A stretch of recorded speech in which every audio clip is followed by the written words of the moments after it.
In this month of December, I want to give to you a new video, and it's called the Football Impact. That was terrible! Horrendous! I'm offended! I'm appalled! What is up, ladies and gentlemen, boys and girls, and everybody in the world? It's your boy the Natural here, and we are back yet again talking about this weekend's matches. There's a lot of talking points to talk about. We're going to start off with Chelsea against Manchester City. In what was now, we've got ourselves a tenner, as we could say, because Man City got beaten by Chelsea, and this is the result I didn't see coming, because I said on Friday that City would beat Chelsea, and boy, I was wrong on that one. Because City didn't really play well. Yes, in the first half, they passed the ball really well. Leroy Sané was awful. He came off in the second half. We'll get on to him later. But I was very intrigued with Chelsea. They got tactically spot on. Everybody was going to say, can Jorginho and Kante play in terms of non-Kovacic? But me and them to play in that system in the free against a superior opposition against one of the top six. We saw it against Tottenham, it didn't work, but to be honest, it worked in this game because one thing changed in this game for me that I did against Tottenham. Kante and Jorginho were so close, so tight one another. It was like a freaking stalker stalking someone and you didn't want to leave him. That's what it looked like.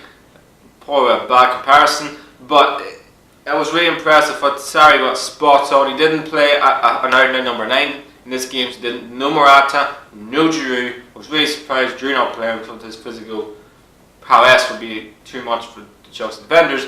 I wasn't surprised Morata wasn't playing. That guy's a lost cause, to be honest.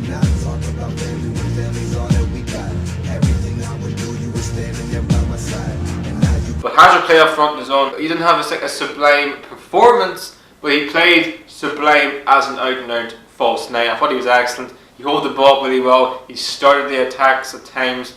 I was really impressed with William. He had a very good game as well. He could have easily scored a goal from the free kicks. But the guy who's been, for me, man of the match, David Luiz, he popped in one of the balls, a phenomenal through ball into Pedro. Pedro goes down the wing, pops it into William. William passes to Hazard. Hazard does the most gentlest, phenomenal ball into Kante. I didn't know Kante had this in his locker, but goodness me that he thumped that ball in the net. It was a fantastic goal in pretty much the last kick of the first half, 1-0. And then we thought, oh my goodness me, wow, it was Chelsea. That was Chelsea's first shot in the whole entire match, and it was the goal. To tell you how dominant City were, City I think had over 70% possession in the first half, but Kepa Arrizabalaga only made one save. And that's the problem with City. In the first half, they had all the ball, but didn't have a goal scorer. I know they missed Sergio Aguero. He won't be back for maybe a couple of matches. He may actually miss the Champions League game against Hoffenheim. Kevin De Bruyne, you can totally see in this game. They massively miss him with his creativity and goals. And David Silva, who got a major injury in the second half, he looks like to be out for some time. It looks like a calf injury, might be a hamstring injury. It's not good. I mean, they're 3 top players, all out with injuries. And I was really impressed with Chelsea in the second half. Chelsea in the second half were way better than City. City, I mean, that goal in the end of half time probably killed their momentum in the whole game. Sané was awful. I didn't think he had a great game. And for me, watching Leroy Sané, we all know he's talented. We all know he's a fantastic player. Leroy Sané at times can be amazing, but can be average. And you can see in this game that Pep Guardiola took him off because he doesn't, I wouldn't say he trusts him, but there's something wrong with Sané in terms of maybe his mental capacity or maybe his actual, one chance, he didn't take the shot on the first time, he just thought he'd ding around the goalkeeper. You could say football arrogance at times from Sané, which is probably the only thing I can think he lacks, but he is young, he is a good player, he's a talented player, he's a very, very good player, but at times he can be a little bit arrogant, you could say. They scored the second goal in the game thanks to a fantastic corner, but the marking from Man City, we all know they're not the highest in terms of, they can't be vulnerable at the corners because they don't really have the height. But David Luiz, who's excellent man of the match, like I said, phenomenal header. He definitely got redemption day of the terrible performance he got in the last big game against Tottenham. So he needed a big performance, and he got it in this game. He was flawless throughout the whole match. That's a huge win for Chelsea. I think he's pretty much put City back down to earth. First defeat of the Premier League season. It's their first defeat since losing to Lyon in the Champions League. So puts them back down to earth. City are not a City at times can be beaten, but we've got a tighter race this season because Liverpool thrashed Bournemouth 4-0 this weekend. Obviously Salah looks like to be back to his old again, and also Liverpool were excellent that game and look like to be back to their best. So no question about it, it's a tighter race between the two. Like I said at the start of the season, we have a tighter race on, and for me, I said at the start of the season, it's Liverpool's title to lose this year because City could be vulnerable at times. They may not be the same City last season. They admit like no Guerrero, no Kevin De Bruyne, and David Silva is now on the injury list as well. So they have right now City, you could say in terms of squad, they have one of the best. But those three players are the three world-class outstanding players in the Premier League. Any team would miss any of them players in your team. So we've got a race, tighter race this season. Good Lord above. Thank the Lord, because man, I didn't want it to be a one-show pony yet again. Now it's off to Italy in Serie, and it's the Derby d'Italia between Juventus and Inter Milan. And Juventus just keep going and going and going. They're so far ahead of the else now. I think they're 11 points or 12 points still at the top. There's the enormous, the gulf between Juventus and every other team in Italy. You saw it in this game. And I did not become king out of ambition, but once again, I had no choice as a result of other people's actions. But nonetheless, I am king. King reign. Yes, Inter Milan hit the post in this game, and to be honest, in the first half they played okay. They didn't really play well. Belletti, like I said, went there just to be tactically organised, make sure they're hard to beat, which pretty much was Inter Milan all season, to be honest. So I know this Inter Milan team, they can't outplay the opposition like Napoli or maybe even a Roma, because they don't have the players, to be honest. They don't have the creativity in midfield, which we all know. They want to look at Modric, who's now the best player in the world, who won the Ballon d'Or. Congratulations to him, obviously. But to me, I just think, looking at Inter, if Icardi doesn't score for them, they don't win the game and they pretty much lose the match. And really, the players like Perisic and Nainggolan have to step up, and they didn't do it in this game. Like, this is where you pay the big bucks, and they didn't for me, Inter. And you can't rely on Icardi all the time. Like the guy, sometimes the guy is going to go through a barren spell of maybe not scoring in 3 games. Every top world-class player has it. Look at Lionel Messi and look at Cristiano Ronaldo when he first went to Juventus. He couldn't score a goal for Sundays, for goodness sake. So for me, at times, and this is why Inter will never win the league, is because they just lack another world-class player. If they had that, or maybe another creative spark or something. I think that's what they lack, Inter. But apart from that, I think they're a very solid team. But Juventus, like I said, won the game.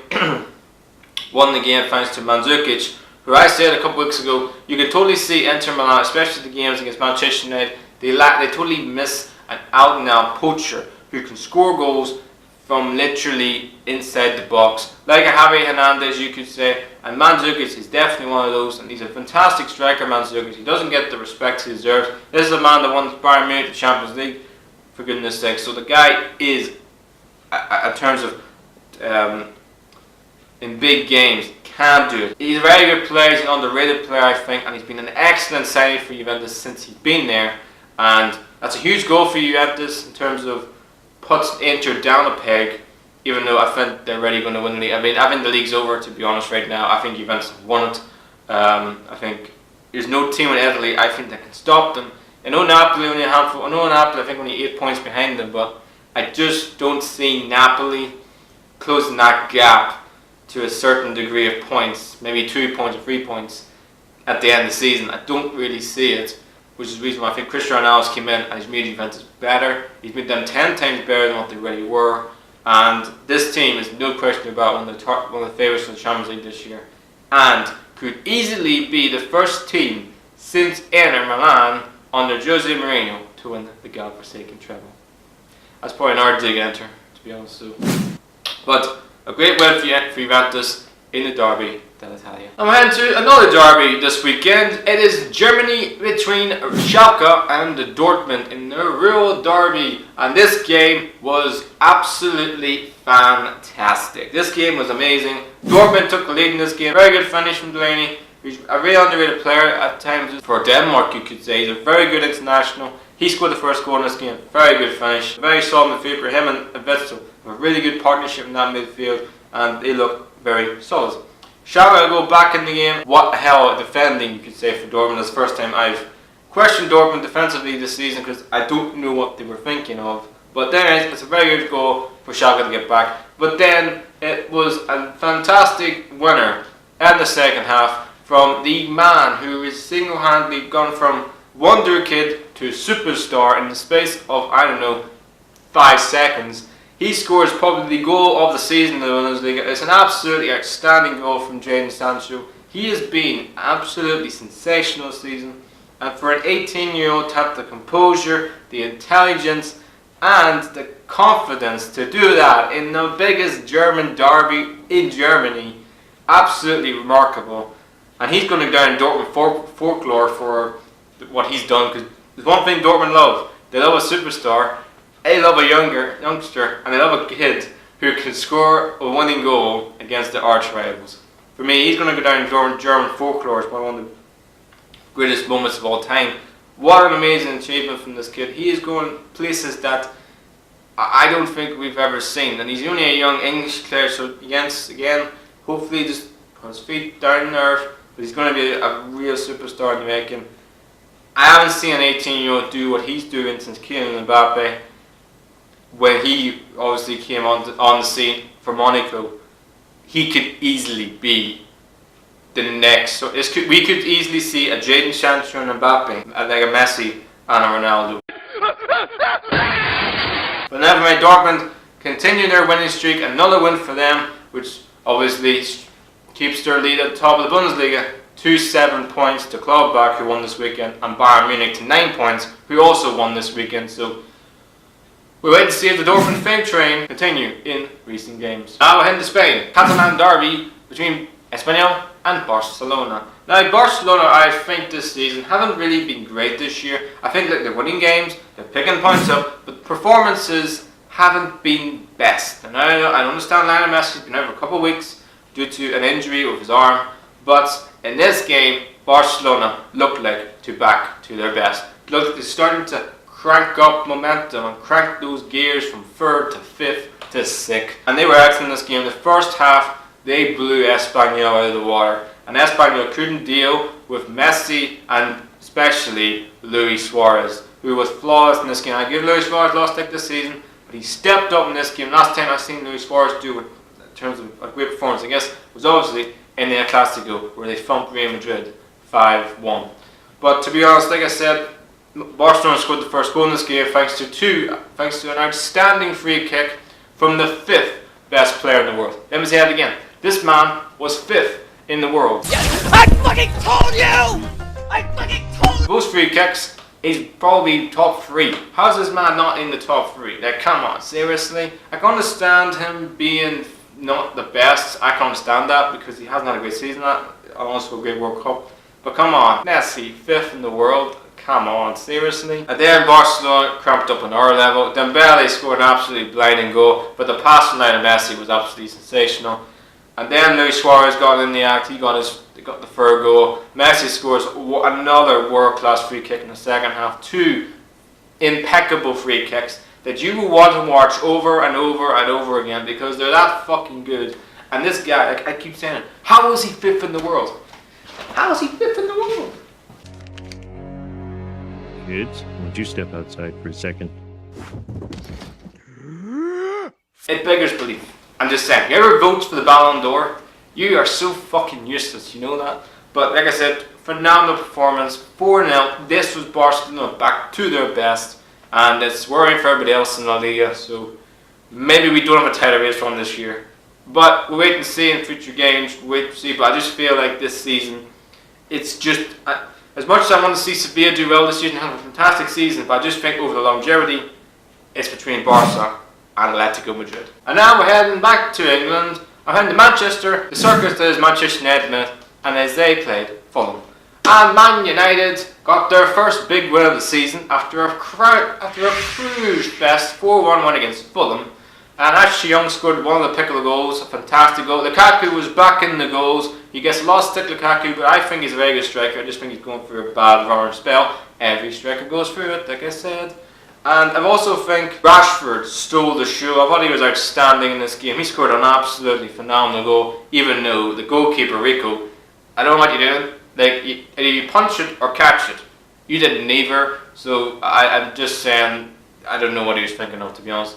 But I know Fulham got a late penalty at the end. It was never a penalty. He also got a man sent off. It was never a sending off. When people ask me, Premier League is the best league in the world. It has the worst officiating, the worst referees in world football. Because some of these referees make so many effing mistakes week in, week out. Like we saw in Newcastle game, Mike Dean, the man's a fucking lost cause, like I said. But in this game, the referee was awful. It was never a penalty, and it was never a red card for the Fulham player.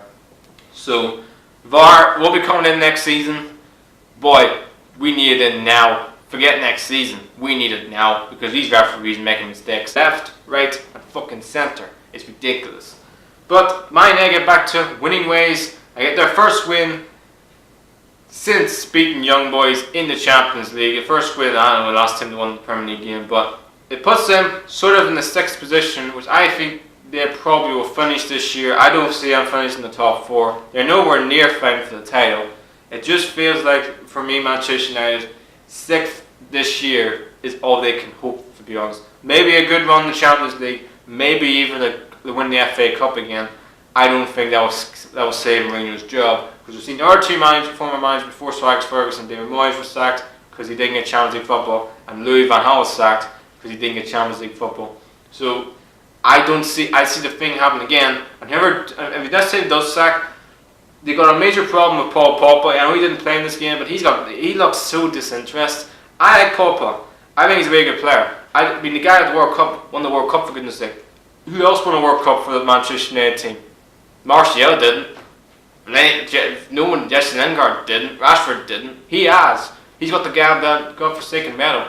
I just think there's definitely rumblings going on between Mourinho and Pogba. One of them two will not be here next season.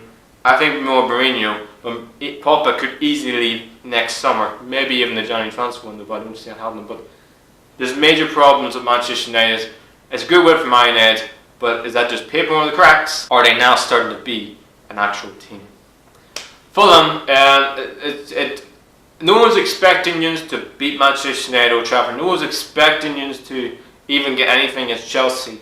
They actually played well, to be honest. They got a good point midweek against Leicester, and also defensively at Southampton. I still think Fulham will just get out of it, but they will be in the relegation dogfight for the whole entire season. I just think they will get out of it. I think Ranieri will have time. They're not caught adrift. I think only 3 points from being out of the bottom three, so they're not caught adrift. I do think they will get out of it, but goodness me, it's going to be a long season for you guys. They're heading back to Italy, and it's Cagliari and Roma. And Roma, let's talk about them, shall we? They probably got a good 2-2 draw against Inter last week. You thought, okay, Inter Milan, okay Roma, you got good points. Can you go into this game and get the win and get some momentum? No, this has been Roma's problem all season. Inconsistent as fuck. Because they're 2-0 against Cagliari. You think, okay, they got the points in the bag. Cagliari and I were going to come back from 2-0 down. Cagliari have been struggling for goals this season. And then what happens? They scored 2 goals in the added minutes. Pretty much the last kick of the godforsaken game. And Roma's manager comes out in the press conference and says it's team lack mentality. That doesn't spank desperation for Roma in terms of where they are this season. I don't know what does. I know they miss Nangola as a midfielder. I know they don't have, they sold Alisson in the summer. But that's still specific. You still got other players in the team, like Dzeko, El Shaarawy. You've also got check this in there, who scored a fucking unbelievable goal. Where's he been? What's he been doing now? I don't know what to make of Roma this season. Every single time they think they're going forward, every single time you think you get a positive result, they keep doing things that you don't expect them to do. This is a team I thought were going to be the second best team in Italy this year.